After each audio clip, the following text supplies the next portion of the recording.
Et bonjour à vous amis super indep, bienvenue sur le média des micro-entrepreneurs. Aujourd'hui on va parler de comment gérer la TVA quand on doit facturer une association. On va rappeler ce que c'est que la TVA, quand est-ce qu'on y est soumis et comment on doit gérer du coup une association qui en général ne récupère pas la TVA.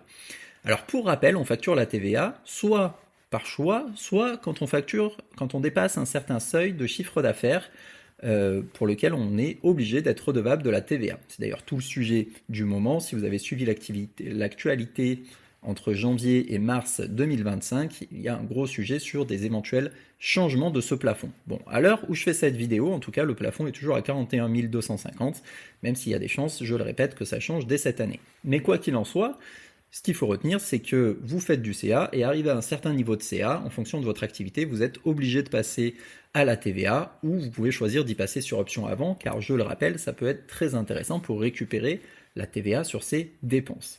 Alors comment ça se passe du coup si je passe à la TVA et que je dois facturer une association qui elle ne récupère pas la TVA? Eh bien si cette association est à la TVA, du coup je vais lui facturer de la TVA et elle va pouvoir la déduire de son côté. Donc en général dans ce cas-là, ça pose pas de problème. Mais c'est vrai que c'est rare que les associations soient à la TVA, et donc si elle n'est pas à la TVA, eh bien elle ne va pas pouvoir la récupérer, mais je vais quand même devoir lui facturer.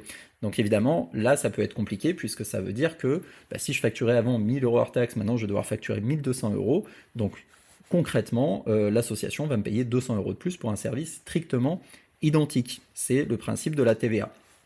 Et donc dans ces cas-là, c'est bien le problème. Eh bien d'autres auto-entrepreneurs qui peut-être ne seraient pas à la TVA seraient plus compétitifs que moi, puisqu'ils n'auraient pas cette TVA à gérer.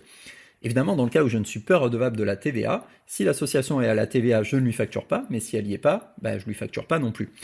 Donc en gros, ce qu'il faut comprendre de ça, c'est que devoir facturer la TVA ou pas, ça dépend pas du tout de la personne à qui vous facturez la TVA ou de l'entité à qui vous facturez la TVA, ça dépend simplement de vous. Si vous êtes redevable de la TVA, et bien du coup, vous devez la facturer, peu importe que la personne en face puisse la récupérer ou non. Et si vous n'êtes pas redevable, et bien vous ne la facturez pas, peu importe que la personne en face puisse la récupérer ou non. En espérant que c'était clair, si jamais en tout cas ce n'était pas le cas, n'hésitez pas à me poser des questions, je me fais toujours un plaisir d'y répondre. Et si cette vidéo vous a été utile, n'hésitez pas à nous laisser un petit like, ça nous aide beaucoup.